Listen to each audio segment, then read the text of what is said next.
পড়াশোনার পাশাপাশি শিশুদের শৈল্পিক প্রতিভাকে গুরুত্ব ও মর্যাদা দিতে এবং শিশুদের মধ্যে সাংস্কৃতিক চেতনা বিকাশের লক্ষ্যে কলা সাংস্কৃতিক মেলার আয়োজন করা হয়েছিল। শ্যামনগরের গারুলিয়ার সমাজসেবী সংগঠন সহায়তা ওয়েলফেয়ার ট্রাস্টের উদ্যোগে অক্টোবর মাস থেকে জেলাব্যাপী প্রতিযোগিতা নিয়ে মোট 13টি বিষয়ের ভিত্তিতে এই প্রতিযোগিতা অনুষ্ঠিত হয়েছিল। সংস্থার উদ্যোগে রবিবার শ্যামনগরের রবীন্দ্র ভবন প্রেক্ষাগৃহে সফল প্রতিযোগীদের পুরস্কার প্রদানের মাধ্যমে কলা সাংস্কৃতিক মেলার সমাপ্তি ঘোষণা করা হয়। অনুষ্ঠানের প্রধান অতিথি হিসেবে উপস্থিত ছিলেন প্রাক্তন সেনাকর্তা শ্রী নরেশ চন্দ্র দাস। ভারতের কল্যাণ আমার কল্যাণ, আর বলো দিনরাত, হে গৌরীনাথ, হে জগদম্বে, আমায় মনুষ্যত্ব দাও, আমার কাপুরুষতা দুর্বলতা দূর করো, মানুষ করো। অ্যাকচুয়ালি কি, ভারতবর্ষে কোনো অভাব নেই, কিন্তু চরিত্র গঠনের অভাব আছে। চরিত্র যদি গঠন ঠিক করে না হয়, দেশ ভালো তৈরি হবে না। আর আজকে রজতজি, আপনার দীপকজি যে অনুষ্ঠানটা 13 বছর ধরে চালিয়ে যাচ্ছে, তার একটা মূল শিখর হচ্ছে যে এই সংস্কৃতি মঞ্চকে তৈরি করা, আর সে তাদের মধ্যে একটা করে ভিতরে গঠন তৈরি করা, যে আগে গিয়ে এরা কিছু করতে পারুক, তাদের প্রতিভাকে, লুকানো প্রতিভাকে জাগৃত করা এই রজতজির প্রথম কাজ। এটা আমার দেখে খুব ভালো লেগেছে। আর বর্তমানের দিনে যে এই ধরনের অনুষ্ঠান, এই সাংস্কৃতিক মেলা, এই বিভিন্ন মানুষের আনাগোনা, মানুষের সঙ্গে ভালোবাসার আদান প্রদান, এটা খুব কমে গেছে। আর এটা একান্ত প্রয়োজন আছে, একটা বাচ্চার প্রতিভাকে দেখার জন্য এরকম স্টেজ দরকার আছে। সংস্থার উদ্যোগে Mohammad Khalid বশিরকে doctor APJ Abdul Kalam auxiliary সম্মানে ভূষিত করা হয়। এছাড়াও সংস্থার বরিষ্ঠ সদস্য শ্রী সত্যনারায়ণ ভগত এবং শ্রী বিজয় পণ্ডাকে লাইফ টাইম অ্যাচিভমেন্ট অ্যাওয়ার্ড দেওয়া হয়।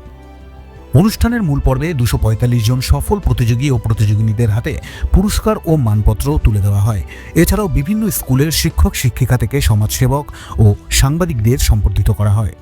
আমরা কথা বলেছিলাম সংস্থার কর্ণধার শ্রী দীপক কুমার রজকের সাথে। অক্টোবর মাসে আমরা কমপ্লিট করেছিলাম প্রোগ্রাম। 12ই অক্টোবর আর 19ই October Gauliya municipal girls high school, আদা এভাকা সেন্ট্রাল স্কুলে আমরা ইভেন্ট করিয়েছিলাম, 11টা ইভেন্ট। ওই ইভেন্টে আজকে যারা কোয়ালিফাই করেছে তাদেরকে আমরা প্রাইজ দিয়েছি।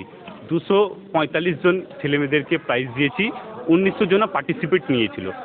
আর তার সাথে সাথে আমাদের এলাকায় যারা ভালো কাজ করে তাদেরকে আমরা অ্যাওয়ার্ড দিয়েও একটা সম্মানিত করেছি আমাদের এলাকায় স্কুলসকে, টিচার্সদেরকে, যাতে শিক্ষা আর সমাজের প্রতি যে ডেডিকেশনটা ওরা দেয়, তাদের একটু মনোবলটা ওদের বাড়বে, যাতে ওরা ভালো কাজ করতে পারবে। চিফ গেস্টের মধ্যে ছিল মাননীয় সাব মেজর নরেশ চন্দ্র দাস, উনি একটা কার্গিল ফাইটার।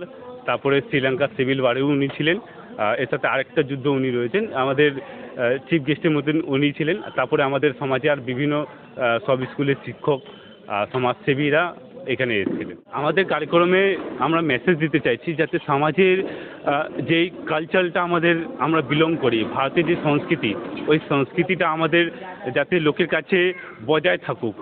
আমরা যে কালচার থেকে আমাদের ডান্স, সিঙ্গিং, তারপর ছেলে মেয়েদেরকে প্রতিভাটা যেই আছে, ভারতের যে প্রতিভাটা, ওই প্রতিভাটা লোকের কাছে আসুক, তার জন্য আমরা কাজ করেছি।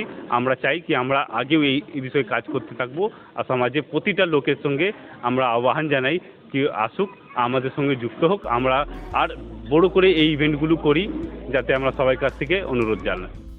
গুণীজন সম্বর্ধনা থেকে বিভিন্ন শিল্পী সংগঠনের কলাকুশলীদের শিল্প পরিবেশনের মাধ্যমে এদিনের সমাপ্তি অনুষ্ঠান চাঁদের হাটের রূপ নিয়েছিল।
শ্যামনগর থেকে সুনিতা দাস, বারাকপুর টাইমস।